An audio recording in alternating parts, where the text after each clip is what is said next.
going on, San Antonio? What's going on, South Texas? How's it going, sports fans? My name is Mike Jimenez, and that is Joe Garcia, and this is the Alamo City Sportscast coming at you from the west side of San Antonio, West Bexar County, also represented because that's where I live. We're going to have a good show today. It's going to be an exciting show, more exciting than yesterday's eclipse, which for a lot of people was kind of a dud. Joe Garcia, how are you feeling, my man, today? Still not at 100. I mean, what I've been dealing with is severe, pain in my shoulder. I can't, really move. I'm not really mobile. Mm-hmm. Doctor gave me a week off of work, told me that I just got to relax, take the medication and everything, and hopefully the swelling will go down and I'll be able to have my mobility back. But, man, this back pain is no joke, dude. Dude, I'm so sorry to hear that, man. That is awful to hear, but we're back up and running today. I know this morning you were like, I'm going to give it the old college try, so yep. I'm glad that you're here. And speaking of college tries, man, last night UConn crowned national champion yet again, back-to-back years, a sixth time in that school's history. Caitlin Clark, she didn't get the crown, man. She didn't get the chip. Angel Reese got a chip. Caitlin Clark does not. We'll get into that as well. It is Tuesday. We know what that means. It is Tuesdays with Teague. Carolina Teague will be with us in about 5 minutes or so to go over lots of things that are going on in the sports world and also in entertainment news as well. Morgan Wallen, country superstar, he's in trouble, dude. Oh, he got arrested over the weekend. Gave a really stupid mugshot along the way. So we'll get into Morgan Wallen's troubles as well. The baddie brackets, we're down to 8. The final 8. 2 number 1 seeds got knocked off over the weekend in our baddie brackets. 2 of them. Wow. Trish Stratus and Tiffany Amber Thiessen, both out. And now we're down to 8. And what's so funny is that I think you're right, Joe. Our listeners have a type. I told you, man. But there's one that's still around that is unlike the others. Dua Lipa. Yeah. Dua Lipa is not like the Latinas or not like the blondies. Yeah. She just survived in advance. She got her own unique look. She is surviving and advancing. If you want to be part of the show, again, we're live on Facebook, live on Twitter. We're also live on YouTube. On YouTube, we're 844 subscribers strong. Picked up 4 more subscribers over the weekend. 156 away from hitting 1,000. And then we party. Yeah. And then we party. The thing about the eclipse, man. So yesterday, what were you doing, Joe, when you were doing the eclipse? I was just relaxing, and then my brother-in-law, he happened to be in the area, so he came by, and he's like, you want to watch the eclipse? I'm like, sure. Why not? I ain't got nothing else to do, Mm-hmm. So we went outside, put on the sunglasses, the solar glasses, eclipse glasses. Right. Look at the sky. I'm telling you, you ain't going to see shit, dude. It's nothing but clouds. Nothing but clouds. We got the darkness, for about, almost 2 minutes. That was cool. So I was up in Northwest Bexar County. My sister had a breakfast gathering, so we had a bunch of family members show up, and we had the tamales and the potatoes and the eggs and bacon and sausage and all that stuff. And it's funny because we were all working that day, so everyone fired up their laptop. All of us who work from home or have the ability to work from home. So we were doing that, and we decided to go to a neighborhood that was about a mile over. And it was an undeveloped neighborhood, so they just plowed down the trees and whatnot. They were going to be building houses there. And a lot of people kind of showed up there. This is this big old field just outside of SeaWorld. And the clouds would break from time to time, and you could see what was going on. Didn't need the glasses because of all the clouds.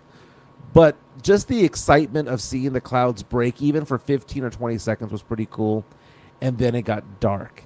And when it got dark, probably about 4 minutes, the lights came on, the street lights came on, and that was pretty cool.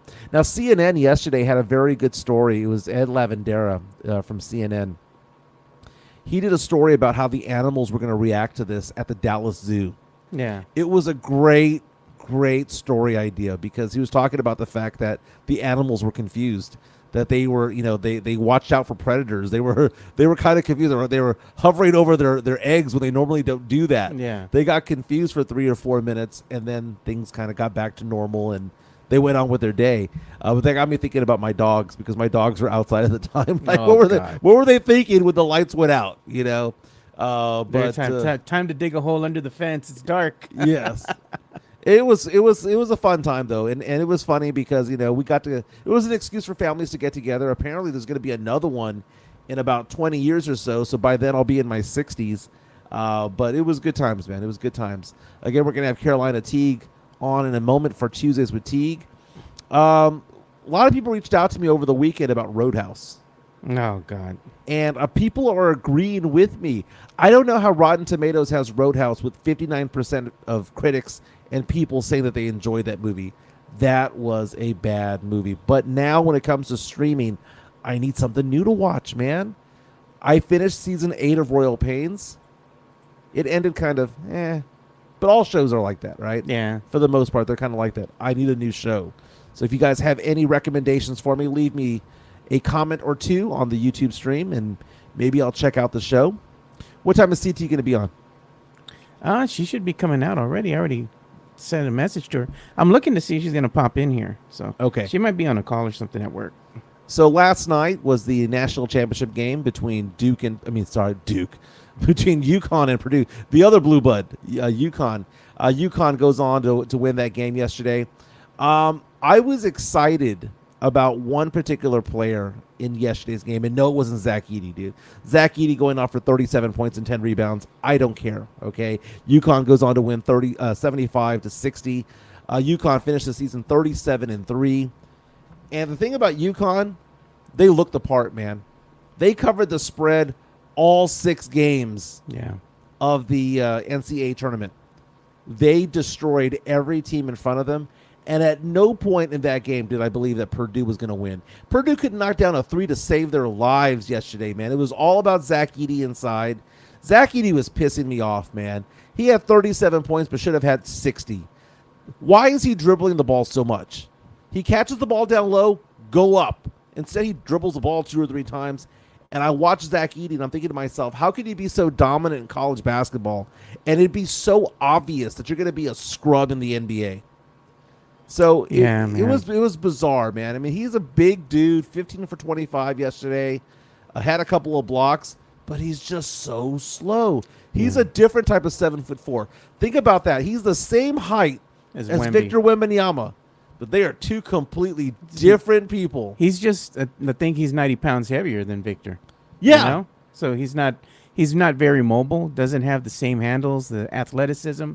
He's an era of the bygone era from NBA, where you had those big, lunky centers, that really weren't mobile. They were just there for power in the paint. And that's basically all he can offer. But credit to UConn, because UConn, they shut everybody else down around him. So they said, you can have yours, but your team, we're not letting them get involved. That's kind of what South Carolina did to Caitlin Clark in the women's championship. But Zack Edie yesterday, you see a 7'4" guy that was born in the wrong decade. Yeah, dude. This guy in the 80s or 90s would have had a long NBA Early career. 2000s, maybe. Maybe. I see the comparison to Andre Drummond, right? Yeah. Just a guy that's going to get you 10 or 15 minutes, going to get you a few boards, but is not going to stretch the court, not going to be able to guard multiple positions. He is just a slow dude, but you can't teach height. Somebody's going to draft him. You can't, I like this. You can't teach 7'4". Look at this comment from D'Lo. He's like Boban. Maybe get 15 minutes a night. Could be solid in that time. That's it. A change of pace kind of guy. Maybe somebody at the end of a quarter or the end of a game, you're trying to get a defensive presence to kind of clog the lane.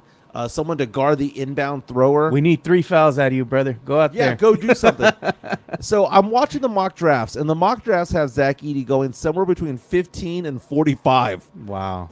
Beauty is definitely in the eye of the beholder when it comes to this draft, but I just look at this guy, and I'm thinking to myself, the only reason why he's so good in college is because there's nobody remotely his size in the college game. Alamo City Sportscast joined. Ooh, we have somebody join. CT now. So. Carolina Teague is in the house. CT, how you doing, girl? Good. You looking good today? Happy. It's always fun to have you on Tuesdays with Teague. We were getting into the clips and everything going on in the national championship yesterday. How did you enjoy the eclipse yesterday? I didn't see anything. I have an echo. Oh, hold on. I'll fix that. Okay. There, that should be better. There now. you go. Yes. Do y'all hear me? I did. Yes. Okay, so, perfect. So you didn't see anything? You didn't go outside, or you just stayed indoors? I did go outside. It got really dark. It was really eerie. I felt like the birds stopped chirping. Everything got really quiet. All the traffic stopped. So there was that moment where it felt really weird. But I didn't get to see anything. I think the west side got the best view of that eclipse. On the northeast side, it was like we couldn't see anything. It was all clouds. Super dark. Yeah, the clouds would part every once in a while for about 15, 20, 30 seconds. We'd all get excited, then another cloud would come up and they would part again. So back and forth. So you're already getting love already right now on the YouTube stream. Everyone loving Carolina Teague. But I got to see you over the weekend because we were at the Mike Taylor barbecue cook-off. Joe was also with us out there. We were doing the judging of food, and I judged the chicken portion, and I had 10 pieces of chicken, about 1.5 ounces, 2 ounces each, and then had to go into the playoff, if you will, of the top 8 because there was 20 entrants for chicken. There was 10 and 10 being judged. The top 4 from each table moved on to the finals, and by the time I was done, man, I was stuffed. And then I walked the fairgrounds over there at the Salvation Army, again, the Mike Taylor barbecue cook-off benefited the Salvation Army's Boys and Girls Club. As I was walking around, people were like, "Hey, you want some brisket? You want some stew? Yeah. You want this and the other?" And by the time I was done, I needed a wheelbarrow to get me out of there. I told you you're gonna get the meat sweats. That's what I had. That's what I had. Now, Carolina Teague, though, was judging the pork, and it came with like rolls and everything. You had sides. I had just chicken. What was it like being a judge on your end? Yeah, because Brad had asked me, like, what do you want to judge? And I had judged chicken one year, and chicken is a really tough meat to cook because it can come out really, really dry. And it's really hard to get a chicken as juicy and tender. So I wanted to judge like pork, specialty beef. Those were the categories I picked. I ended up in pork. So good. Like I ate some delicious pork, and I don't really be eating pork like that because it takes 4 days to leave your system. Don't ask me how I know that, but it was really, really, really good. The sliders were my favorite, but there was another pork that was just so juicy and tender. And I did the second round judging, and I was stuffed, like super stuffed. It was bad. It was bad. I thought it was going to be like a little bit of food, but it was a lot. A lot. And what I was doing with the chicken, I was separating the chicken from all the other stuff, okay? Because I wanted to taste the chicken, not necessarily the bacon wrapped portion of it all, not the jalapeno stuffed, not the lemon peppery. So I would take one bite of it the way that it was prepared, and then I would take a second bite, taking all that other stuff and just having the chicken. You know, like, because if it was a lot of sauce, I was like, what are you trying to hide, man? What are you trying to hide with all that sauce? If it was a lot of butter, what are you trying to hide? Yeah. So I was trying to figure it all out. But there were about 4 of those entrants that, my God, you would just take one bite, you just fell in love. But again, big props to Mike Taylor and the I think this was the 6th annual barbecue cook-off that he had. It's getting bigger and bigger every year. It was cloudy the first couple of hours, but then the sun broke out, and it was a nice event. The Balata man going up and down. Got to meet a lot of people that I hadn't seen in a long time. I saw Chuck McIntyre, who, by the way, I miss him. I cornered him and I said, Chuck, we talk about you all the time because you coined the phrase nugget back in the day. Got to see Ernie Zuniga. Got to meet Erin Carreno for the first time ever. She and I go back and forth on social media, and it was like we were fast friends. It's like I had known her for a long, long time. Sweetheart. Absolute sweetheart. Dude, I love Erin. She's absolutely crushing it with the UFL Brahmas for Valley Sports. She's doing a fantastic job. Like, she is crushing it in the San Antonio sports industry. She's legit, man. She's so funny. And she obviously she pays attention to this podcast because she was talking about certain things that we've discussed on this show. So like, Erin is a subscriber. She follows the show. Got to meet the Bean and Cheeseman girls. I mean, I've known Nina, but Nina Duran. So got to meet her. Well, got to know her a little bit better. It was pretty cool, man. It was pretty cool seeing everybody. Mariah Medina from News 4 San Antonio was out there. And so I was very proud to be a judge. I don't know how much money they raised, but obviously it was a lot, and we donated some. we had a VIP winner. Oh, nice. So, I remember we gave away, and he reached out to me when we were there. Got him the T-shirt, got him the plate, and all that stuff. It was funny on the way out the door. They were like, "Would you like a chicken plate?" And I was like, "No, I'm good. Yeah, I've had enough chicken to last me for the next 3 months or so." Exactly. Don't forget to get your barbecue plate. I'm like, I'm good, man. You know what? It's funny that you mentioned being a fan. How sometimes that doesn't go very well. We have a comment from D-Lo earlier in the show that I wanted to get to right now, and it was about the WNBA stars who are going after Caitlin Clark. So Caitlin Clark, South Carolina, they lost over the weekend. So D-Lo reaches out and says, "What do y'all think about the hate Caitlin Clark is receiving from WNBA players? I think they're jealous that she's bringing attention rather than the attention going to themselves." We saw South Carolina go out and have the undefeated season, and it wasn't even. I mean, you watch the game, and I think to myself, wow, one team is so much better than the other. Iowa is the darling. Iowa lost back-to-back national championship games. They lost to LSU last year, losing to South Carolina this year. So you have Caitlin Clark exit her college career as the all-time leading scorer in women's basketball, but doesn't have a chip, doesn't have a ring. Okay, so first of all, what are your thoughts of Caitlin Clark not getting that chip? And what are your thoughts of the WNBA players who seem to be attacking her these days? So I really think that it's going to make her stronger, kind of like a Becky Hammon situation. She really wasn't the biggest person or the strongest person, and she didn't really that motivated her to do better. So I think she's just going to channel that energy because she seems like a true competitor and a true champion. She's going to channel that energy into the WNBA. And as far as the hate that she's getting is concerned, and like I said, it doesn't surprise me. You're always going to have haters when you're awesome. You're always going to have haters when you're great, especially women. Sometimes it seems like, people just want to tear you down. But I think that Caitlin Clark just needs to rise above that and just continue to be the person that she is and not let any of these haters let you crash out. Period. So Caitlin Clark had 30 points, right? But most of it was in the first half. And they realized down the stretch that, you know what, we need to get a little bit more aggressive with her. Bree Hall was tasked at going after her and just trying to bring the defense going.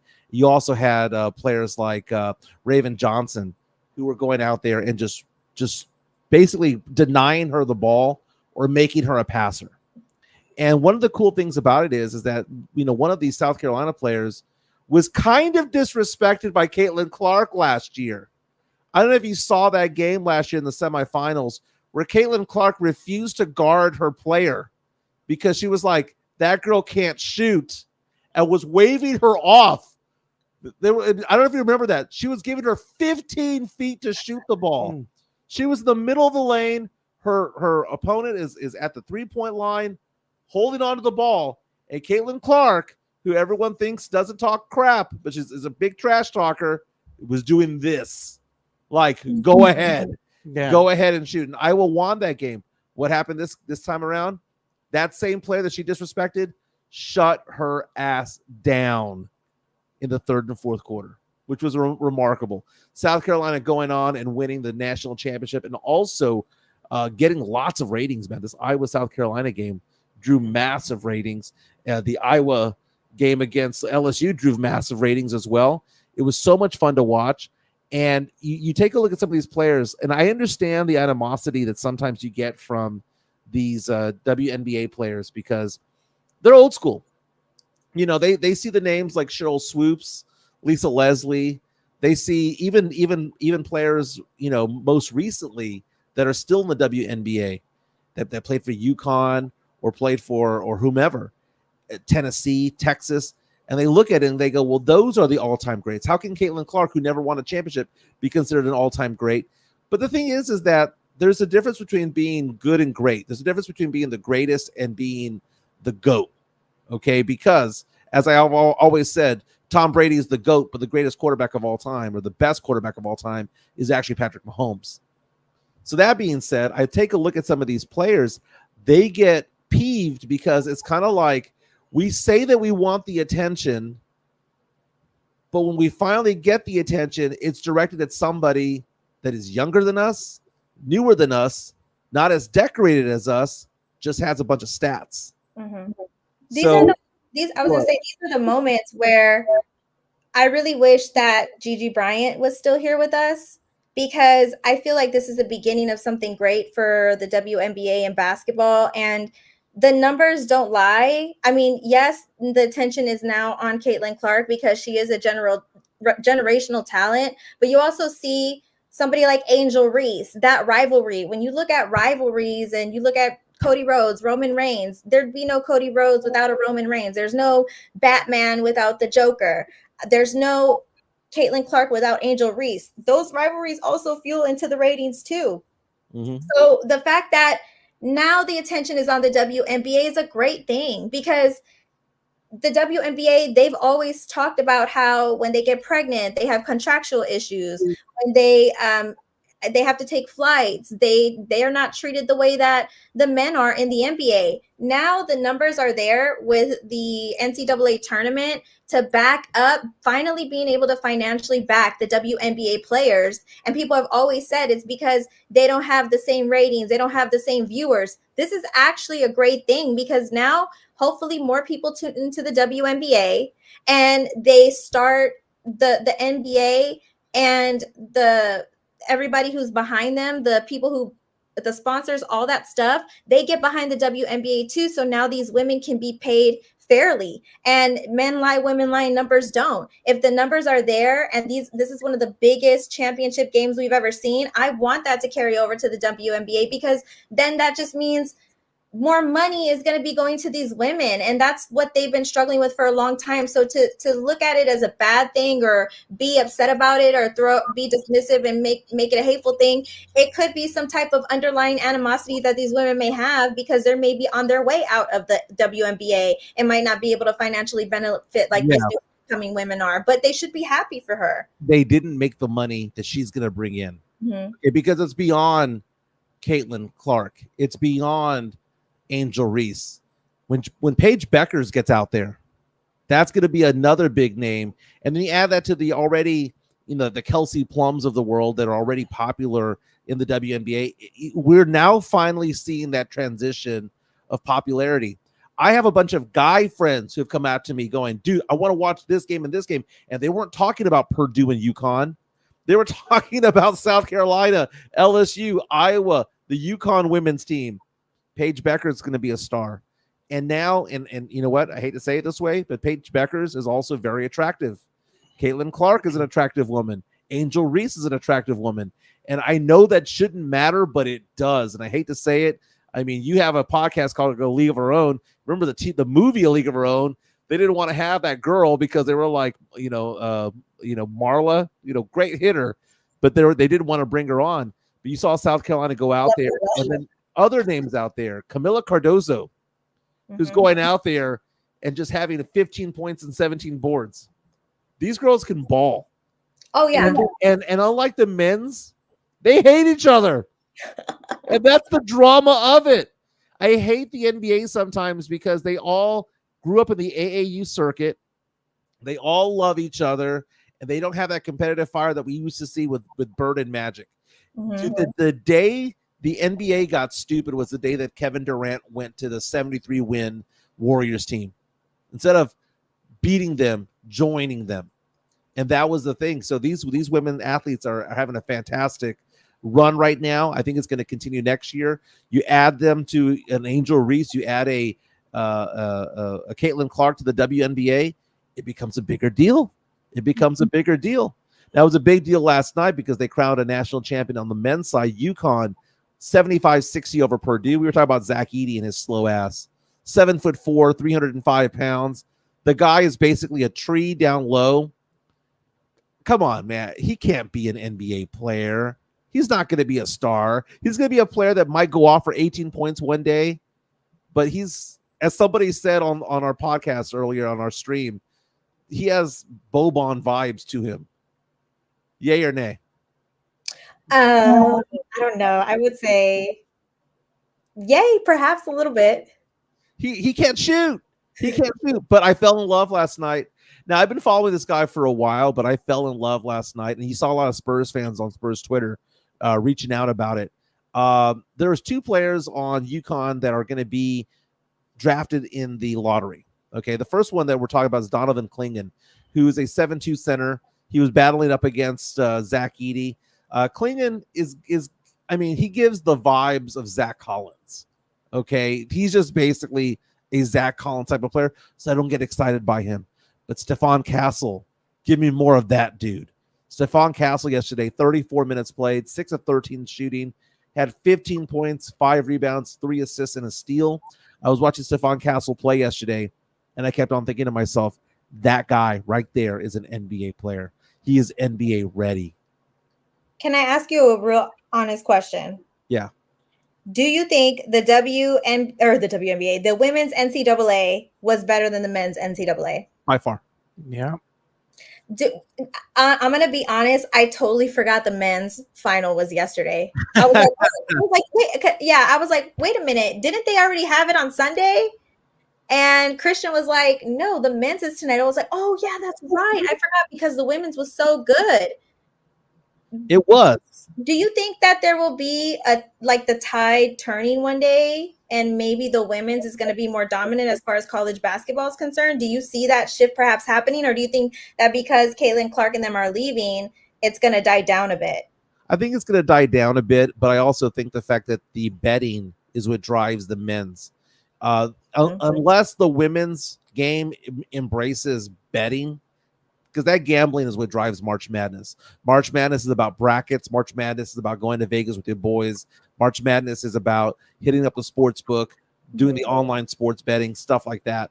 Although you can bet on that on the women's side, it's just not as well known. Like, I'm not following the spreads on the women's game, so I think it's going to die down. But the broadcast, by the way, of the South Carolina game had an average 18.7 million viewers, and at one point peaked at 24 million viewers. When they announced the men's side today, I bet you it's half. I bet you it's half, which is amazing. But there's some sports out there where the women dominate more than the men. The women's U.S. women's national team in soccer is more exciting sometimes than the men's team. I would rather watch women's tennis than I would the men's. Okay, I mean, Djokovic is great, and Federer back in the day, and Nadal and all that stuff. But I remember the days of Serena Williams, and you had everybody from Martina Hingis back in the day to Monica Seles. It's always been more exciting on the women's side of the court. But it's going to die down at some point. But maybe the WNBA gets better, and maybe there's more attention to it. Like I said, I had a lot of friends, guy friends, who focus on basketball a lot, who are more excited about the women's side. But going back to the guys' side from last night, Stephon Castle, I'm watching him play last night, a 6'6" guard. He just turned 19 years old. The guy cannot shoot to save his life. Okay, I know that, and I know that we have a power forward who can't do that, right? We have a power forward who can't shoot to save his life either. But I'm looking at Stephon Castle. I'm thinking to myself, if the Spurs have 2 first-round draft picks, right? The Spurs have their own. Mm-hmm. We also have a 54% chance of landing Toronto's pick somewhere between 7, 8, and 9. 46% chance of it being conveyed next year. If the Spurs use that 7, 8, or 9 pick on a Stephon Castle, a 6'6" lockdown guard, why did Purdue not make any threes last night? Why did Purdue not make any buckets? Why was it all about Zack Edie? Mm-hmm. It was because Stephon Castle shut everybody down. He locked them down. I was going to say, I'm reading an article right now on Bleacher Report, and they're saying that his pre-draft measurements are exactly like those of Keldon Johnson. This is literally in an article that I'm reading right now. And they said that his strengths are he can run the point with the size and length that Keldon has used at the 2, 3, and 4, even throughout his career. So it's interesting that you mentioned him alongside with the Spurs, because people are saying that, well, in these articles, these writers are saying that he's comparable to a Keldon Johnson. Yeah, I see somebody a little bit different. I see another former Spur out there. I see Derek White.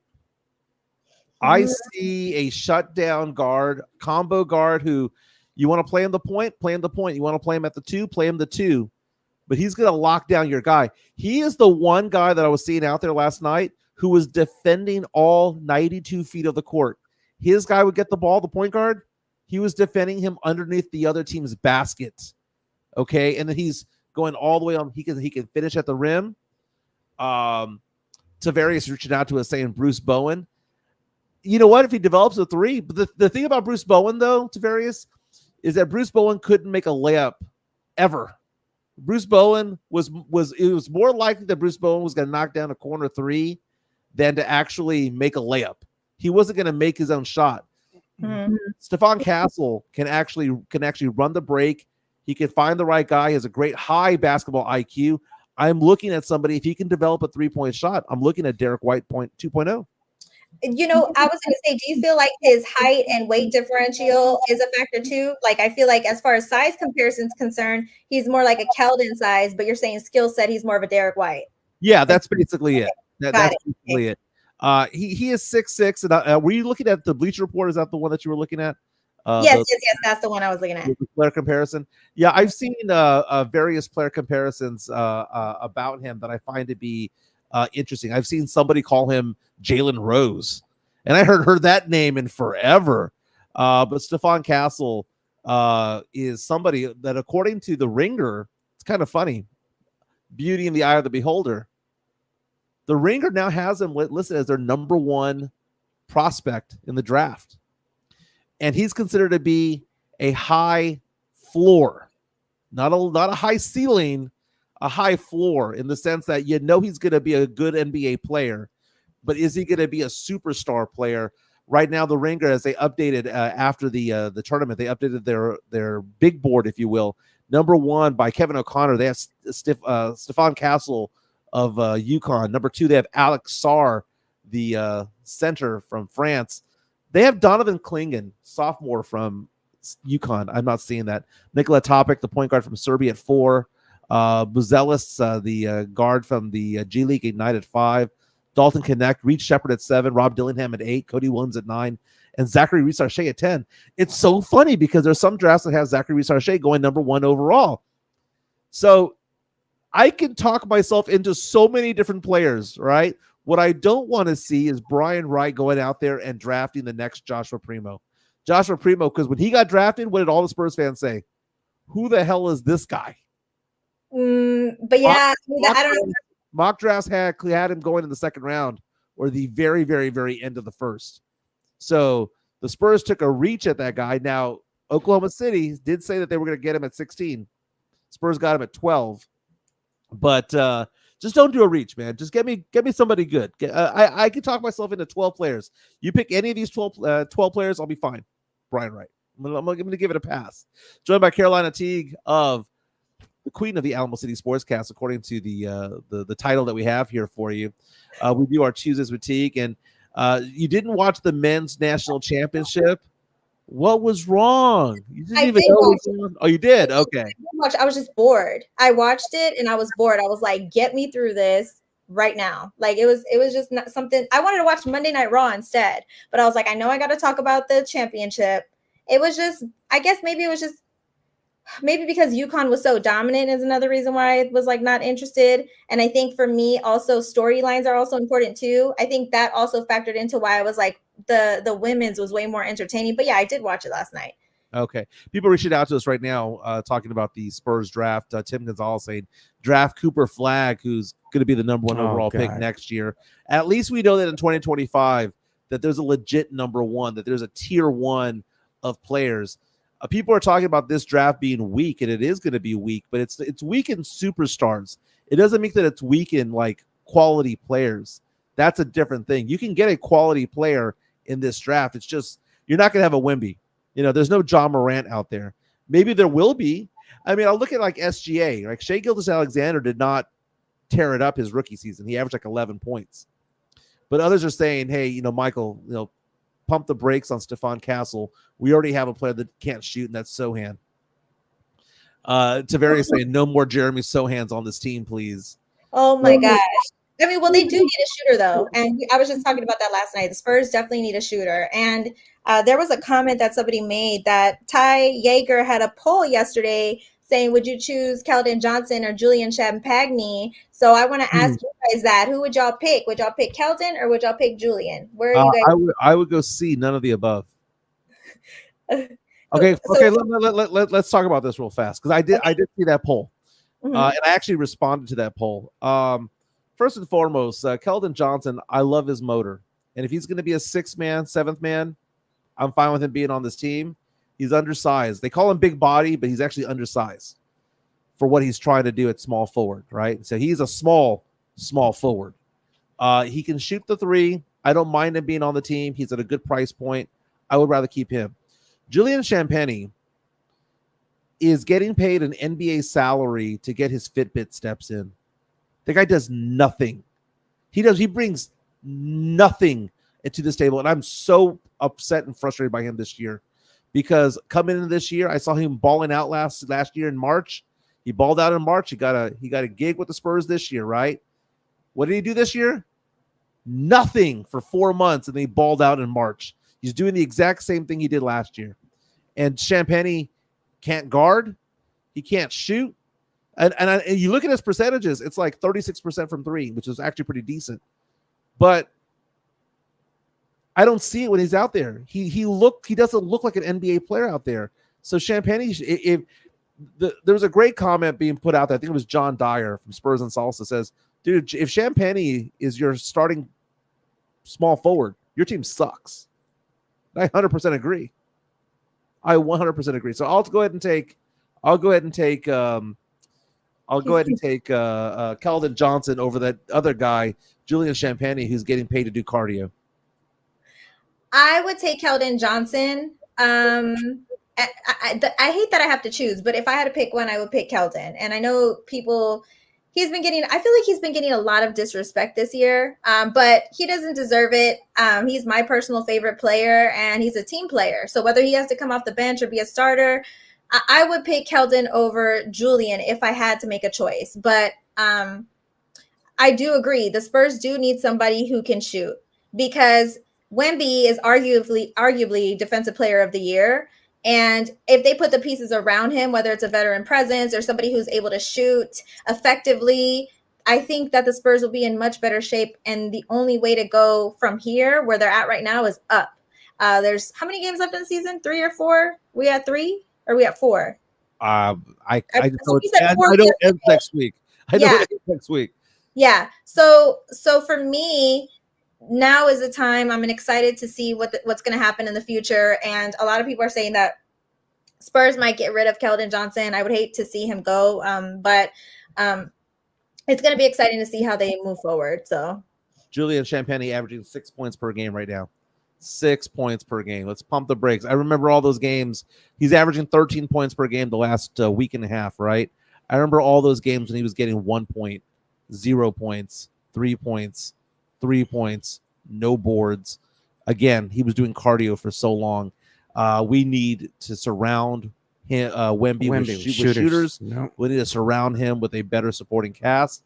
And I think that, this season, I had a lot of Spurs fans reach out to me. I say a lot, a handful. I've been out and about, and you meet people who recognize me from the show or whatnot. And they're very big into Pop. In Pop We Trust kind of guys, right? And they have all told me, and I didn't prompt them on this, that they're in Pop We Trust for one more season. They are basically putting Pop in their minds on the clock when it comes to things, and I respect that. Okay, because Pop ran out his clock with me years ago, right? But I sense. Kind of like I'm sensing some things in sports right now. We're sensing that the women's basketball is getting more exciting on the college level, and it's gonna gravitate into the WNBA when Caitlin Clark and Angel Reese go to the WNBA this summer. We're seeing a surge of Houston Texan fans, right? People who are like, maybe I want to adopt this team. We're seeing Cowboy fans check out mentally because they haven't done anything, right? And I think when it comes to the Spurs, there's 2 things that I see that I feel. One is even those who thought that Wemby might be a little bit overrated are coming around going, oh, my God, this guy's the truth. He is him. It's going to be a top 3, top 5 player right away. And I'm sensing a crack in the dam in Pop We Trust group. The In Pop We Trust group is starting to buckle a little bit. Yeah, you know, one thing buckle. Am I wrong? Am I wrong in this? Because Matt was reaching out to me right now on our YouTube stream saying Mike will never miss a chance to slander Pop. I'm not slandering him. I didn't say anything about him. I'm saying that people say what other people saying about him. You know what I thought funny? When we're at that Mike Taylor barbecue, some of the people, which will not be named, that were in the media, were done with Pop too. They were done with Pop too. Yep. Well, that's the thing. I'm like, okay, look, why are people so like, I'm not done with Pop, right? But why are people in the media afraid to say they are done with Pop? Why are they afraid that their truth is going to get them slandered? Is it going to get them random out the city? I feel like Jimenez, that's one of the things why I feel like you're so great at what you do, is because people might not agree with the fact that you're saying that Pop should go, right? Not everybody agrees with that, but you're not afraid to speak your mind when it comes to that. And that's why when you go to these places like the barbecues or whatever, people will secretly tell you, yeah, I do kind of feel that way too. Well, I think the thing about it is that I'm not media. I am not a media member now. Mm-hmm. Even if I do get a press pass, I don't put myself out as being media. Mm-hmm. I'm just a fan with a microphone. It's all, that's all that it is. Yeah. I know Rob Thompson at San Antonio Sports Star would always say that. People would always say, well, you guys are members of the media. And he goes, since when? I have that attitude as well. But when you have those who are daily at the press conferences, daily at the practices, daily at the whatever, it's difficult when it's a one horse town, when it's a one sheriff town with the Cowboys, the Spurs being the only professional team here. Not slandering Pop anymore. I think people realize what's there. I think people realize it, and I know like Spurs are playing better in March. They played better in March last year too. They did. I mean, just look at the past results. So I'm not excited about it, and this is not a slander of Pop, but I see more people coming out to me going, Michael. And this is like on a every day, every other day basis. People just reaching out to me going, Michael, I've always been in Pop We Trust, right? I've always been that guy, always been that girl. But if it happens again one more year where we're 20-win team, 25, 30-win team, I think I am done with him. And I did not prompt that conversation. They prompted it to you. Yeah. Well, and here's the thing though, like, and even though, like I said, I want Pop to leave when he wants to leave, I still have vocally said, like, any other coach would have been fired by now. So to say that it's slanderous to Pop that he should go, it's really not slanderous if you really think it through, because if this would have been any other coach, they would have been let go by now. But I do feel like Pop does have the legacy to back him up. So that's why I give Pop the grace, like, you leave when you want to. But I can understand why people are saying those things. Mike Ayala reaches out to us and says, Mike Ayala reaches out to us on our YouTube stream and says, quote, if people think Pop forgot how to coach, then turn in your sports card. Mike, my reaction to you is, where is Bill Belichick coaching right now? Bill Belichick, who has 6 rings, or in 6 Super Bowl rings, where's he coaching? Well, would the Houston Texans want DeMeco Ryans or Bill Belichick? Just because you win the rings and are one of the GOATs doesn't mean that you forgot how to coach. What it means is that you might not be the right guy for the right time. That time might have passed you by. Sorry for interrupting, Caroline. No, you're good. I wanted to say to you, Mike, let me ask you this, because this is a good topic, right? Do you feel like Pop is the problem for the Spurs as far as how he runs the game throughout those 48 minutes, or is the main issue the talent on the roster? What do you think it is? I know it could be a combination of both, right? But if you had to give leverage as far as, you know, which side has more weight on who's more to blame, would you more blame the talent and the players on the team, or would you blame the organization and the coaching staff if you had to slice that pie in a different percentage? Well, you're right. They're both a problem. Okay. But I keep in my head, thinking to myself, if Becky Hammond was coaching this team, they'd have more wins. So my thing is, so you're leaning more towards the coaching is the primary. It's not the coaching. It's not the coaching. It is. Okay. First of all, the oldest coach in NBA history was 71 years old. That was Hubie Brown. Yeah, when he was coaching the Grizzlies. Yeah, back in the day. Pop is 4 years older. When I see Pop out there coaching, I think of the presidential election between Biden and Trump. Neither one of those two guys should be president, next year. Neither one of them should. Because at some point, you're too old for the game. You're too old for the politics. You're too old for the game. And Pop holding on to power is so... It frustrates me. And I'm not going to go and I'm not slandering anybody. I'm just talking as like your time in the sun has come. He had always said what he was going to go out with the big three. Well, all three of them are on the Hall of Fame, and you have to wait 5 years to get into the Hall of Fame. This is no different than when Biden said he would be a one-term president, and he's still running for president, right? So we're not trying to get into politics, but at some point, people need to stick to their word, and he didn't. He wanted to stay around. Well, how do we know it's not him, and that it's not him saying, I want to stick around, and it's not the front office saying, we want you to stick around, because he's not his own man. He can't just retire. Well, here's the thing that I've been noticing about Coach Pop. You're like, well, he's past his prime. He needs to go in this. But the thing is, Pop is doing a great job at helping develop these players, because what Coach Pop has done this season, even though people are going to see it as a lost season, he's been great at getting these players developed where they need to be. If you look at the beginning of the season to where they're at now, you can see that there's changes there for the better. Even though the product out on the court, from who? From a lot of the players out there, you're seeing them trending in the right direction. Even though let's say the record doesn't, overall show that. The thing is he's trying to let these guys figure things out. You can't always bail them out. That's why he doesn't call timeouts sometimes in critical junctures of the game, because they need to figure these things out on their own. But I do see that the team is trending in the right direction. And I think what Coach Pop is doing is he's laying down that foundation to say, okay, this is the best that I can prepare these guys for success. Now the successor that's going to come in is going to take it from here. I don't think the Spurs have improved. I think they have from the beginning to now. They are. This is the worst record in 51 years. But they played better, though. They played better in March of last year. They won 5 games in March last year. But I'm saying from beginning of the season to now, they're playing better. They did the same thing last year. I'm not going to discount all the crap that they played in October through February because they played a little bit better in March.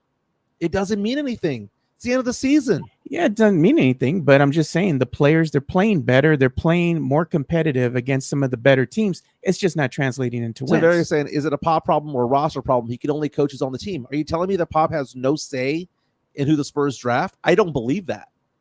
I don't believe that at all. I don't believe that there's, separation, division of powers. I believe that it's all collective. And that's the problem. Vainstein saying it's asinine that you can't tell this team didn't improve. Dude, when you go from losing 20 games in a row to winning 4 or 5 games, everything's going to seem like they've improved. Okay? That all happened this season. I'm not going to discount the fact that this is the worst team in a 51-year season, a 51-year franchise history. The record says that. The record says that. You are what your record is. Yeah. I can't discount the fact that this is 5 losing seasons in a row. I asked the question to somebody in the media the other day, and I asked them to try to look it up because I can't find it. I can't find how many coaches in NBA history have ever had 5 losing seasons in a row, and then also have the worst losing record in the team's history.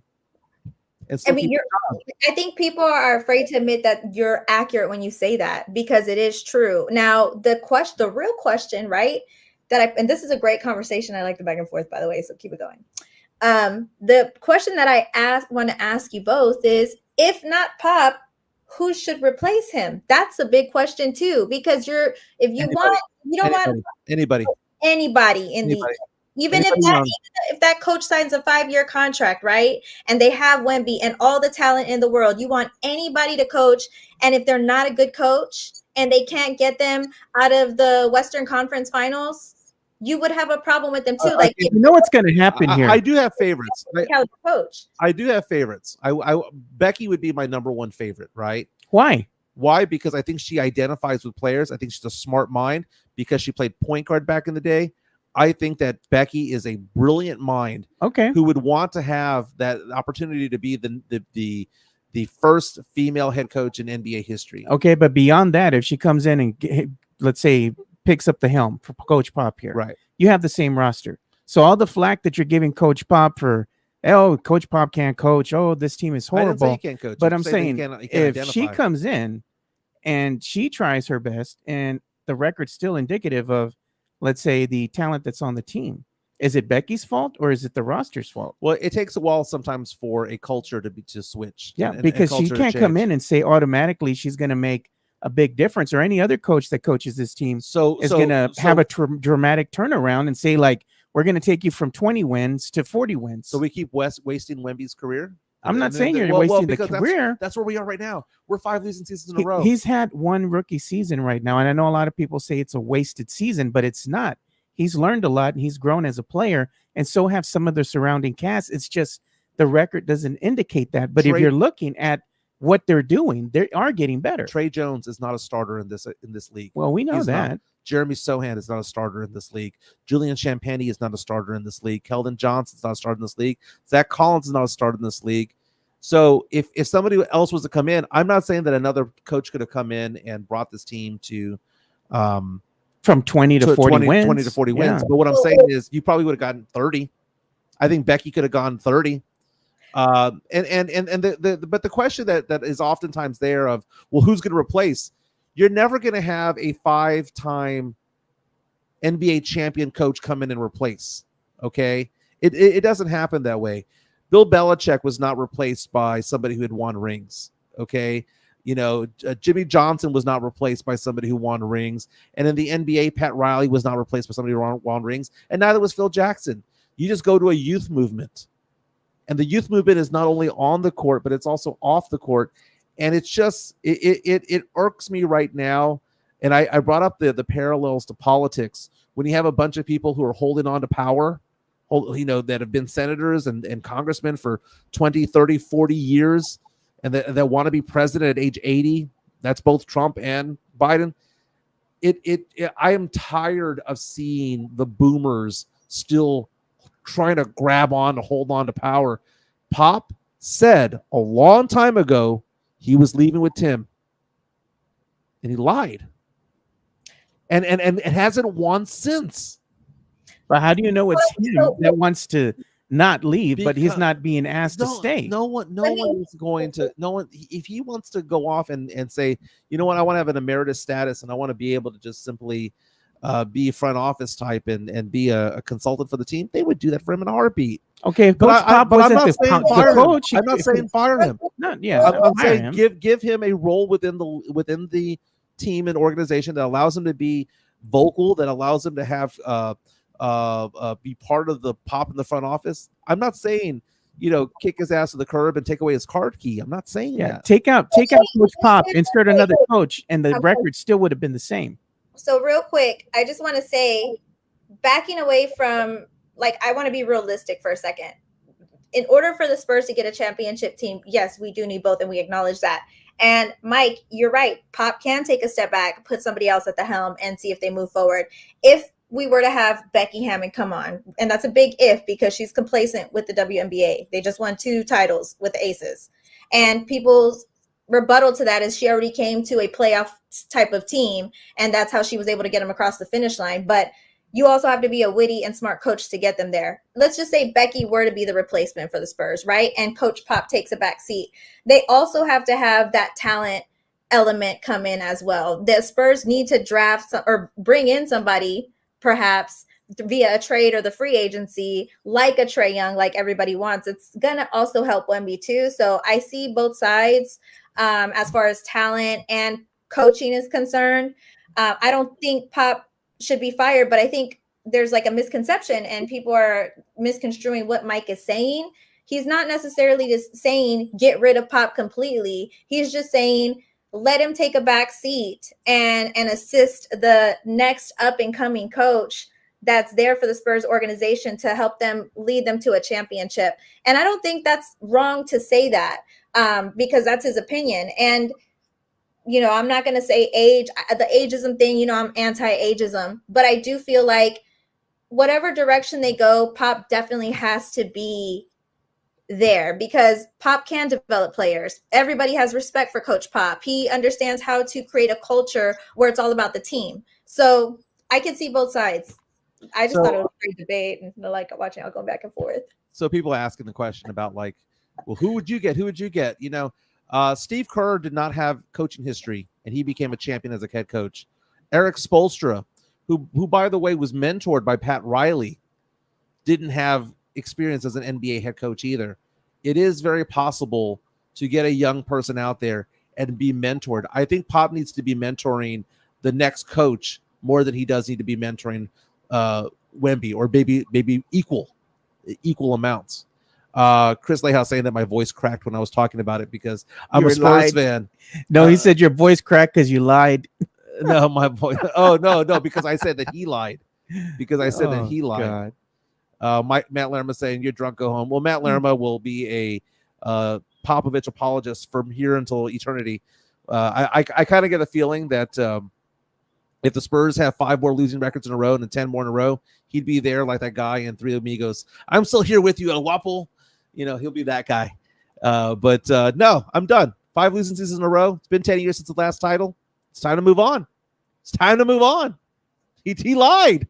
He lied. He said, I'm going to be coach of this team until Tim, Tony, and Manu retire. And they all retired, and the 5-year span went by, and they all went into the Hall of Fame, and their jerseys were lifted the banners, and then they added the Hall of Fame thing on there, and then Pop was inducted into the Hall of Fame, and dude is still around. Is it fair to say he lied? Like, I mean, he did say it, but then there was things that happened in his life, and I think he's a human too. At the end of the day, I think that has a lot to do with that. His wife passed away. I've never brought that up as a reason, and there is something to be said about that, because empty nester, that type of thing. But I never wanted to go there. But that is true. That is true. You know, one thing that we forgot to do faulted for that, though. Like, it's not something that's like, I don't think he should be faulted for that, for wanting to continue to go, and this is what helps him get through the day. Like, and if he's still coaching now, I appreciate Coach Pop, and I think, like I said, I'm on team whenever he's ready to go, he can. But I do also can see the point where they've had 5 losing seasons in a row, and if he is still a coach, he should take a backseat to the new coach and train them to be a championship caliber coach. So I see both sides. Talking to Carolina Teague of A League of Her Own podcast. We were not having this as a conversation piece for today, but it just kind of went there. Yeah. But this is what happens when the conversation starts with, who would you rather have, Julian Champagny or Keldon Johnson? Neither. And what I was going to say, one thing that we forgot to do today is we forgot to give a shout out to James Pledger. It's his birthday. James Pledger, had his was at his birthday party over the weekend, and Jeff Garcia was already roasting me. He said you no-showed that I was going to no-show. Right now, I actually had family in town, because I had family in town from California that came to watch the eclipse. So they flew all the way over here. They spent money to go watch Bill Nye the Science Guy and take part in his whole thing in Fredericksburg. And don't get me wrong, they're well off, so they'll be fine. But they enjoyed it, and so we did the San Antonio Mexican thing. We took them to Mi Tierra, right?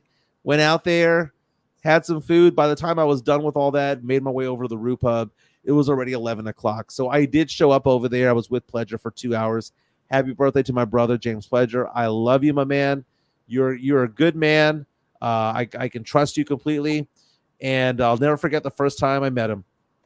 I was doing my Rock the Mic audition, and I didn't know if I had done good or bad. It was the last day to audition. I showed up, and I thought, well, I'll watch other people do their audition, and then I'll, just go from there. But I was the second person called, so I didn't know what I was doing. I didn't know what I needed. And they just basically said, do a 1 minute long sports take and go. And I did a sports take in about 1 minute. And I looked at Pledger, and I was like, I'd never met him before. And I said, how did I do? And he goes, I've heard worse. No, man. His first words to me were, I've heard a lot worse. So, but Pledger's a great man. He was on our show last week. He's amped up because his Houston Texans are making moves.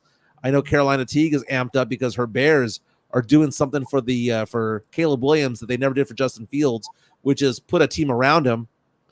But Carolina. What bothers me about that real quick is that the I don't even want to go on a Bears rant because this isn't a Bear. This is Alamo City Sportscast, not the Bears City Sportscast. Yeah. I just feel like them getting rid of. I just feel like the Bears have. They did the same thing with Mitchell Trubisky, and they did the same thing with Justin Fields. They fired the coach after their rookie season, and both of these quarterbacks had to learn a brand new offense. If Eberflus is the problem, which I in fact think that he is, even though they gutted the entire offensive coordinating staff of last year, and something goes wrong and they have to fire Eberflus, he's going to be in the same exact position as Justin Fields. He's going to be in the same exact position as Mitchell Trubisky. You're having to have him learn a new offense after your rookie season, and it's detrimental and makes them look bad. That's why they say the Bears have a quarterback problem, because they don't build around it. They don't build around the coaching staff too. So all I'm going to say in regards to that is, yeah, they are building a team around him, but they better make sure that they have that coaching correct, because then it'll just be back to square one again. And I'm not looking forward to that. That is Carolina Teague. You can follow her on Twitter at CT the Mike Slayer. Let's go to do some entertainment real fast. Okay, let's see if I can get the entertainment. Let's get the bump. We can go without the bump, but if you want to get the bump, we can. Yeah. Let's make this happen. I'll find it. Here it is.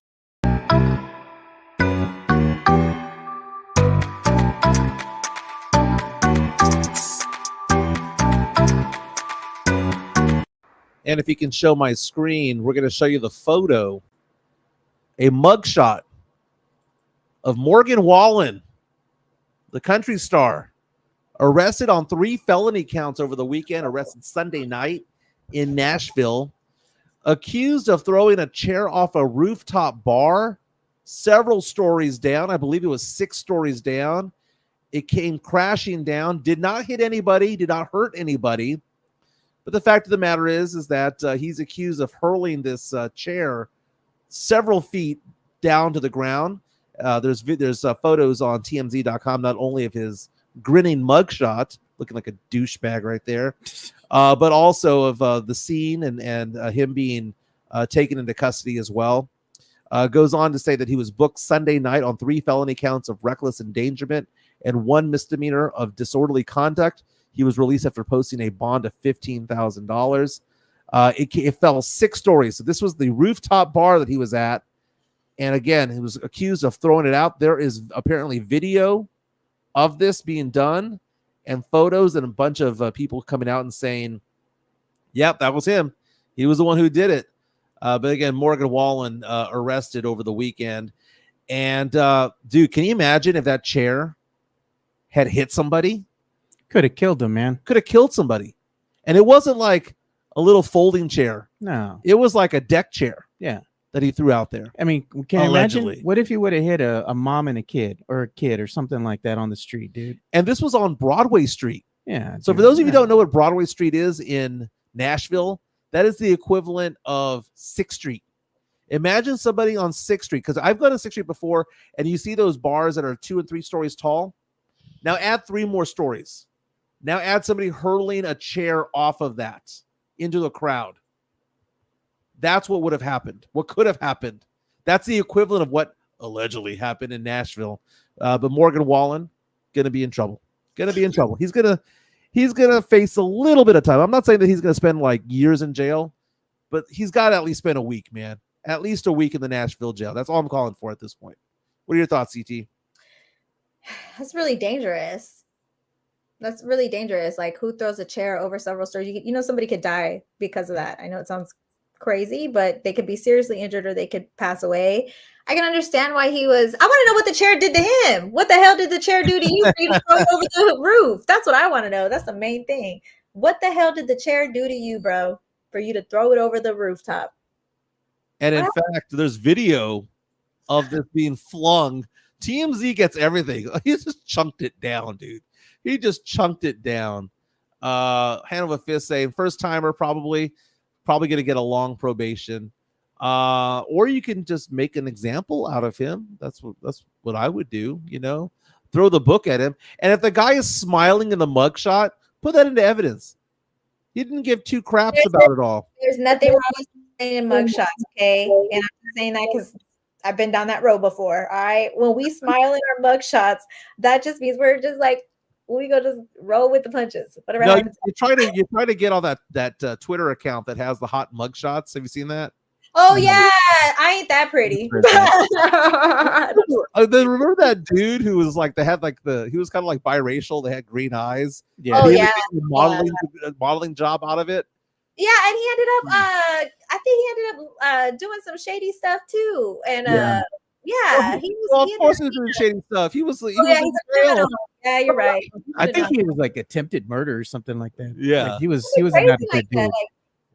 I don't know, attempted murder, all that stuff. And one of the guys said on the comments, like you know, hey, you could kill anybody by doing anything, you know. So I'm just bringing it up, throwing a chair over the rooftop it could hurt somebody. That's all I'm saying. One thing that we haven't talked about that's entertainment news is we haven't talked about the weekend of WrestleMania. WrestleMania is a huge how to do in the wrestling world. It's the Super Bowl of wrestling, and they have it. It's so big, it can't be contained in one night.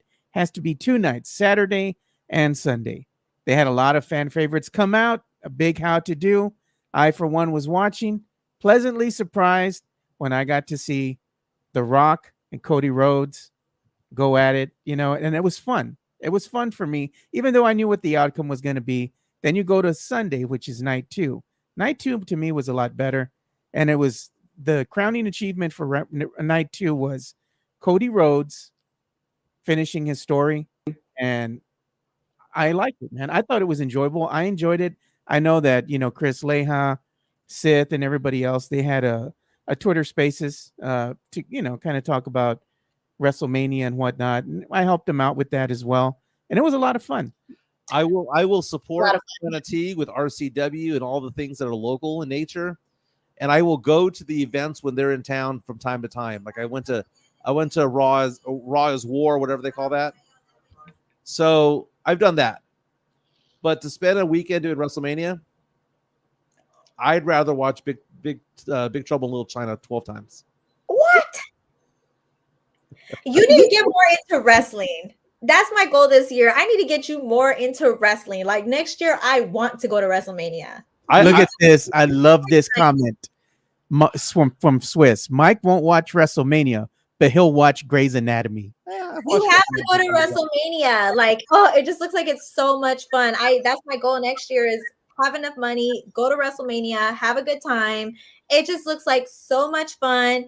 And honestly, like day 2 when Cody went over on Roman, I went through every single emotion. They brought they had the Undertaker. You had John Cena come out. I'm like, come on. The spectacle is great to watch in person. I'm not going to deny that it's entertaining in person.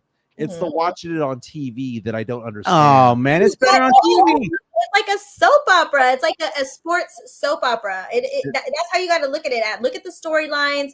People, you know, they kind of rag on wrestling. Not you, but some people are like, "Yo, like you already know they already know the outcome." Yeah, but so do you when you watch a series on Netflix. So if you look at it from like a storyline perspective and you fall in love with your character, I'm a Cody crybaby. 100%. And like there's some people like there's other people, I don't know who Sith is a fan of, but I know they've talked about who they're huge fans of. Like you pick your character and you wish them the best. That's all. That's what the advice I would give you, Jimenez. Find someone you really, really like in WWE. Identify with. You identify with the villain. I identify with the Von Erichs, the villain, and all but one died. You know, that was the difficult part of it all. By the way, Hector Ledesma on Twitter is posting a video of you announcing a boxing match the other day. It was commentating. Doing the commentating. Very, very nice. How was that, by the way? It was a lot of fun. I was very nervous, but I have been practicing commentary with at the Hybrid School of Wrestling, and I've been taking a lot of notes from the Reality of Wrestling, which I'll be there this Saturday. That's Booker T's promotion. It's this Saturday in Houston. I'm sorry. And I've been taking a lot of notes, like very, very detailed. So basically, I kind of just applied what I've learned from a wrestling perspective into boxing, because I'm a fan of both boxing and wrestling. If you guys don't know, the way I got my name established originally in San Antonio was that's how I won Rock the Mic. I talked about boxing. That's how I got past the first round. I talked about Floyd Mayweather. And then I started doing boxing around San Antonio. I talked to a lot of local promotions. I am friends with a lot of promoters in the city, been to their houses. They're all great people. So boxing is something that I've grown up on. I love it so much, and just combat sports in general. So it was really nerve-wracking because Jesse James Leija is a world champion, and not just like a regular world champion. He's a 2-time world champion, and he's a San Antonio world champion. So I'm not going to even front. I'm like, yo, this is my first time doing commentary for boxing, and Jesse James Leija is 2 seats down. What if I say the wrong thing? And then Jesse like looks at me sideways, like, I don't know what I'm talking about. But lucky for me, there were lots of, and Hector is amazing, by the way. He was able to like, he's great at what he does. Truly, like, he is fantastic. So there were moments where I would say things and Jesse would actually agree with me. So I was like, oh, he agrees with me. That means awesome. Right. He's such a nice guy, by the way. Mike Ayala, by the way, great comment. A little bit further up north over there. Mike Ayala says, I stopped caring about wrestling when I was 12 and went through puberty. I will second that motion. Let's talk about the baddie brackets because we're down to 8, and we'll wrap up the show with some baddie bracket talk. 2 1 seeds got eliminated from the baddie bracket. So again, what are we doing? We're trying to crown 2024's ultimate baddie. Okay, it's what they look like now, how they look like now, not what they were back in 1995 or 1985 or whatnot. It's basically today, right? And we started out with 64. We've gone down to 32. We went down to 16, and they're pods of 4. And the top 2 keep advancing. And we're going to get down to a single elimination once we get to the final 4.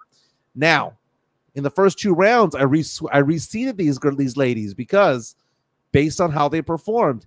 Trish Stratus, who was a 1 seed because she overwhelmingly did well in her bracket, and Tiffany Amber Thiessen, we all know and love her from 90210 and from Saved by the Bell back in the day, Kelly Kapowski, both eliminated right away in the Sweet 16. The most impressive thing about them, the most surprising thing about it, and this is where MCS General Contracting, Chris Leija, is going to get mad, is that in one pod, we had Sydney Sweeney and Salma Hayek going at each other. And Sydney Sweeney got more votes than Salma Hayek in the city of San Antonio. So we're down to 8. And I'm going to tell you the pods that are going to come out of it, right? So here is who is left and who is in who's going up against each other. In the next pod, we're going to have Sydney Sweeney and Shakira, along with Ana de Armas and Dua Lipa. In the next pod, it's going to be Paige Spironic, Scarlett Johansson, Salma Hayek, and Jessica Alba. It is getting down to the nitty-gritty right now. So first question I have for you, CT. What are your thoughts on our poll participants choosing Sydney Sweeney over Salma Hayek in the Sweet 16? They're tweaking. They're tweaking right now. I don't know why anybody would. I mean, that's my number one. Sydney's beautiful too. Don't get me wrong. I'm looking at her right now. Damn, she's really pretty. But y'all say y'all's fans have a certain type. So yeah. I already know that Selma probably wasn't going to make it. But Sydney is really beautiful too. I'm just looking at her pic. She's gorgeous. Tim Gonzalez reaches out and says, my tribal queen, Carolina Teague, would dominate all those ladies. I like it. Now, Chris Leija says, nah, I'm mad that you cheated Yannick Garcia. So here's the thing. Let me kind of backtrack. This is where I begin the conversation with what happened was, so it was getting down to the point. These were supposed to be 14-hour polls. And I accidentally set that one for 24 hours. So I was going to cut it off, right? So I cut it off and I looked at the poll numbers, and again, the top 2 advance. Yannick Garcia and Dua Lipa were tied. And I made the reference of, well, if it's a tie, then I'm going to go ahead and just take Dua Lipa because Dua Lipa does not have an OnlyFans. And that was kind of a sticking point because a lot of people got mad because I said no OnlyFans girls out there. But then again, we made mention that Paige Spironic does not get naked in her OnlyFans, and Yannick Garcia was famous before OnlyFans. So I kind of like bent the rules a little bit for them. But The thing about it is that as I was posting that, I noticed that there was another vote taken, and Dua Lipa actually took the lead. And I said, okay, that was a tiebreaker. We're done. Dua Lipa advances. Yannick Garcia, her big booty from Mexico, goes home. Okay. So what we're down with right now, Carolina, is we're down to 8 ladies. And our viewers, our listeners have a type. They like the Latina hotties, and they like big-chested white girls. Okay. The only oddball, the one that's not like the other, is Dua Lipa, who just seems to get second place every time she gets out there in the poll. Again, the top 2 always advance. She seems to always be second, so she survives and advances every round. Dua Lipa, who is out of all those 8, so I'm going to name them one more time. Okay. Sydney Sweeney, Shakira, Ana de Armas, Dua Lipa in one pod. Paige Sporonic, Scarlett Johansson, Salma Hayek, Jessica Alba in the other. Who do you think is one that might be a surprise sleeper pick that might advance to the final 4 that we're not expecting? Okay, I'm going to give you those names again. Give me the ones that you think are definitely going to go. So in one pod, Sydney Sweeney, Shakira, Ana de Armas, Dua Lipa. Who are the 2 that are going to go that you think? Shakira and Sydney Sweeney. Okay. Paige Sporonic, Scarlett Johansson, Salma Hayek, Jessica Alba. Salma, Paige. Okay. So there's 4 that you didn't name. Okay. And I believe that those 4 are probably the favorites. But out of the 4 that you did not name, Scarlett Johansson, Jessica Alba, Dua Lipa, Ana de Armas, which of the 4 is most likely to make a surprise appearance in the final 4? Ana de Armas. Oh, she's okay. a ball girl. I'm going to go ahead and say Dua Lipa. You think Dua Lipa has a chance? Now, here's the thing. Jesse reaches out to us and says, didn't Salma get bounced? No, because she advanced, but she got moved to a 2 seed because in each bracket, the top 2 of the poll advanced. So she advanced, but Sydney Sweeney put her on notice. Sydney Sweeney was like, you ain't going to run away with this, because people thought that Salma Hayek was going to be like by far the winner. But then there's Paige Sporonic. I mean, it's Paige. I think might take Paige or Sydney. It might boil down to those 2, Paige, Sydney, or Salma. I think those are the top 3 that are probably going to end up on the top. Joe Gonzalez reaches out and says, Dua Lipa is all fundamentals, MJ. Nothing too fancy. She just puts up numbers. Is she the Tim Duncan of this? Is she the big fundamental on this? Oh, man. Is Dua Lipa is all fundamentals. Is Dua Lipa like a surprise? I think so. I think Joe has a really good point.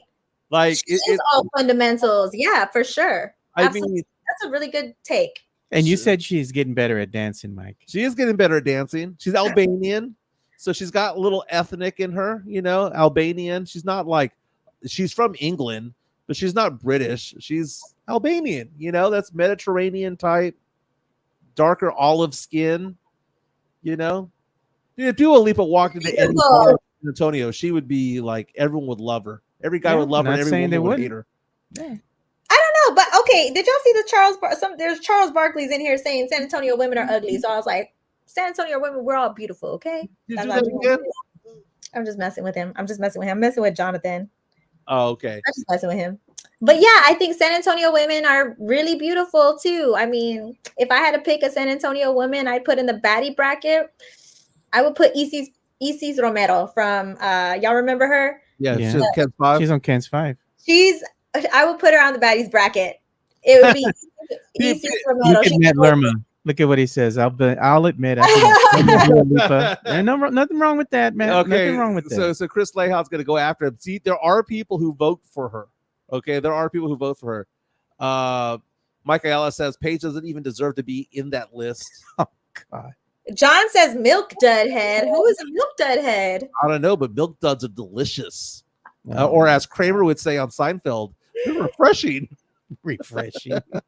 Oh no! It wasn't a milk dud. It was a Thin Mints or whatever. Oh, the Thin Mints. Oh, those are good too. I was watching Seinfeld this morning. Had nothing better to do. I watched the episode where Costanza gets a massage from a dude, and it moved. Jeez, man. Hanover Fist says telling essay they look like a news reporter is actually a pickup line for me. That's actually a smart pickup line. That's hilarious. That's funny. Yeah, I couldn't do a baddie bracket local because I know a lot of these. It's too offensive. Yeah, it's too offensive. We're in the same circles. And I wouldn't say like do a baddie bracket and pin them against each other. I just think there should be like an appreciation. Not in particular order, but a top 10 list. Like I think that would be good, but okay, just name them, but don't just name them, don't rank them. And I think you'd be safe. Like name them, don't rank them, and whatever. But for me, like I put Isis Romero. She would be definitely, for me, I would have her on there for sure. So I think she's gorgeous. Yeah, I'm going to go ahead and stay out of this conversation because it'll get back to me. Not only do I know... it'll get back to you. Yeah, I think I think pretty much all the girls on TV here locally are beautiful. So it's like no biggie. And what I like are the ones that have been around for a long, long time. There have been some, like Ursula Perry is Michelle Beadle. Deborah Knapp. She's really nice. Deborah Knapp is beautiful. Mm-hmm. She's really nice. Stephanie Serna from KSAT has been around for a long, long time. Mm-hmm. So there's a lot of very beautiful women here in San Antonio. That is true. Okay, mm-hmm. That is true. But we're going to continue the baddie brackets tonight. We're going to get down to the final 4 by tomorrow.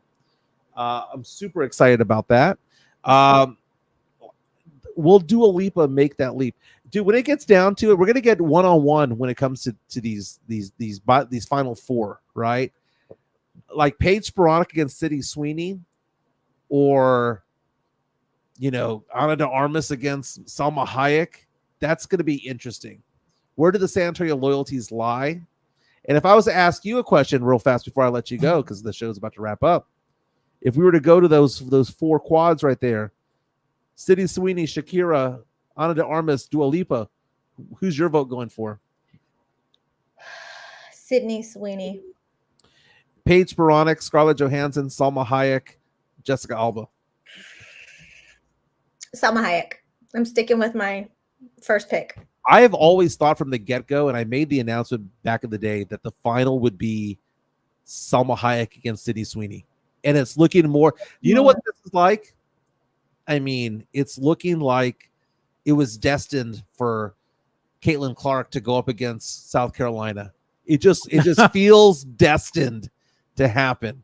We just had to go through the round of 64, 32, and Sweet 16 to make it happen.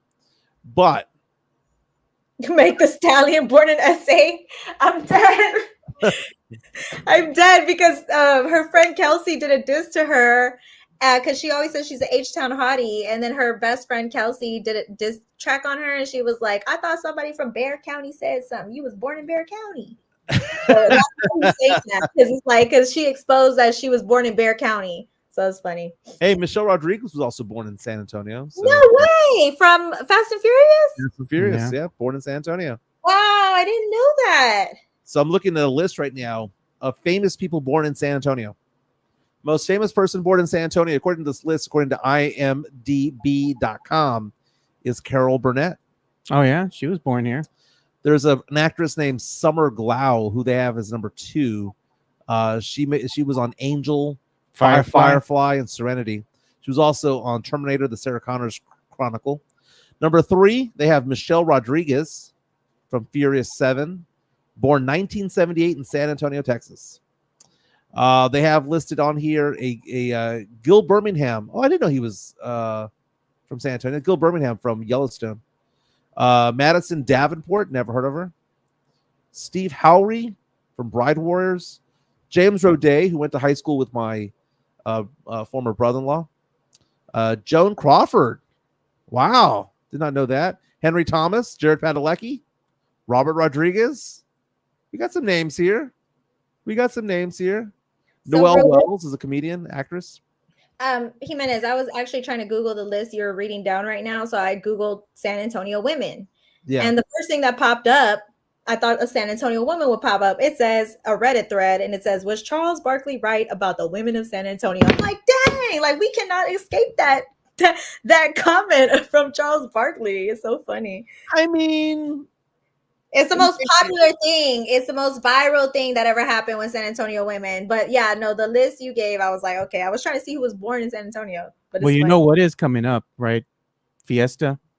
Fiesta can be coming up, and our friend from Chunkla Academy had put up a graphic, and it was showing the Sucias feet from Fiesta. The black. I mean, San Antonio, we are overweight as a city. So Charles Barkley isn't wrong, but it's just he's gotten a lot of run with it because he'll bring it up again, and then he'll make a line like the churro line. He goes, "Dude, I had a churro for the first time. It's amazing. Now I understand why those women are so big." That was funny, dude. I don't care what anybody says. Oh no, it was worse when he grabbed the churros. Like this, and he was double fisting, and they kept telling him, "Do it again." And he didn't understand what. I'm still convinced the San Antonio woman broke his damn heart. That is what I think happened. While he was at Cole High School.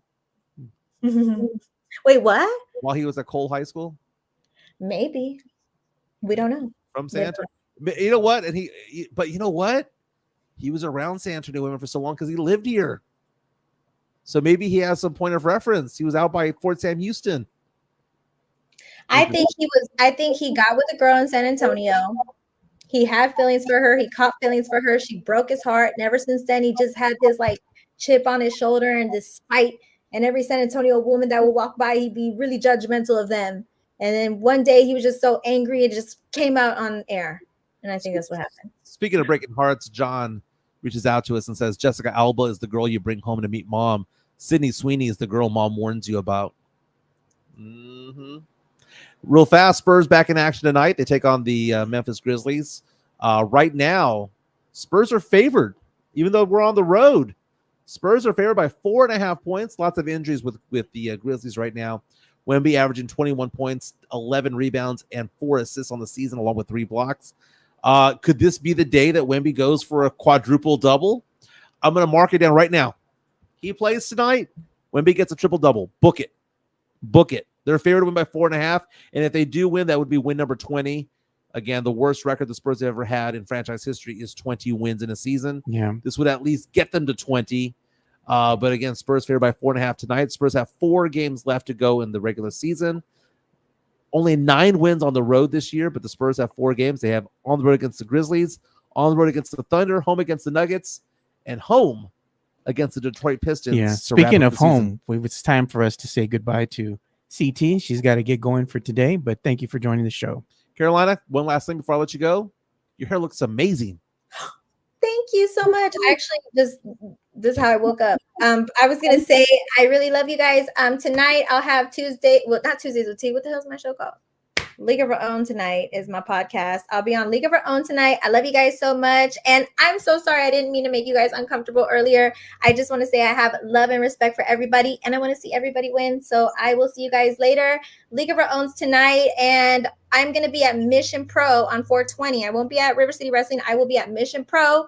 I am the general manager there at Mission Pro Wrestling, and I might have some drama with Thunder Rosa and Tiffany Nieves right now. So that's kind of what's going on with us. But hopefully you guys can show up to Mission Pro Wrestling. Get your tickets, www.missionprowrestling.com. That's very cool. That is Carolina Teague, CT the Mike Slayer, also affectionately known as the queen of the Alamo City Sportscast. Thank you for being with us today. Joe, thank you. I have a big day ahead of me. I am going to go meet some clients in Corpus Christi. So I'm on the road right now. So I've got... let's see, it's 144 miles one way, so I'm doing that twice. So I've got about 300 miles if you include the drive from downtown back home. About 7 hours, 6 hours of driving. Yeah. It's a long day. I'm also on the hunt for an administrative assistant. Yeah, you're going to need some help, man. You can't do it all by yourself. Dude, I'm tired of paperwork, man. I'm tired of it all. You need somebody to get everything like organized for you. Yeah. You know? And I love doing what I do because I manage people's money, but it's the customer service aspect of it all, like changing the forms and things like that it just gets me going. Like right now, what am I going to do after this? I'm going to go get 2 signatures down the street from one client, then another client. Yeah. And none of that makes me any money. It's just service. Yeah. And like the service side of things, I really need help with. So I put that out on social media, and I already got like 12 resumes to go through. So we shall see. Hopefully you find the right one. That's right. Well, my name is Mike Jimenez. That's Joe Garcia. Let's cheer for the Spurs to get their 20th win tonight. Oh, but if they do, they fall out of the bottom 3 in the draft. So whatever happens, happens. Again, Mike Jimenez, Joe Garcia. This is the Alamo City Sportscast. Don't forget to hit the like button on the way out the door and share what we do. See you guys tomorrow.